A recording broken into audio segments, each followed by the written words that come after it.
Буллингтің не екенін білесің бе?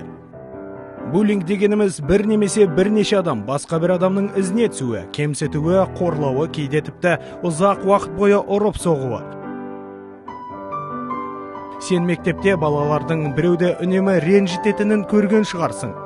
Уақытыңның көп бөлігін интернетте өткізесің бе? Кибербуллингтен сақ бол. Кибербуллинг бұл біреу интернетте немесе телефон арқылы басқа адамды әдейі кемсітеді, қорқытады және қорлайды. Мұны күн сайын жасайды. Ол электрондық поштаға кекті хаттар жазалады. WhatsApp'та тіл тигізеді немесе әлеуметтік желідегі фотосуреттердің астына намысқа тиетін пікірлерді қалдыралады. Кибербуллингті қалай анықтауға болатындығы туралы бірнеше кеңесті тыңда. Егер досыңыз сізбен әзілдессе, ол міндетті түрде кешірім сұрайды. Бірақ кибербуллинг кезінде ешкім қауіп-қатермен қорлайтын сөздер үшін кешірім сұрамайды. Кибербуллинг кезінде жаман әзілдер тұрақты қайталанып тұрады. Күн сайын және оған көбірек құқық бұзушылар қатысады. Ешкімнің де сені кемсітуге құқы жоқ. Сен өзіңді қорғай аласың және қорғауға тиіссің.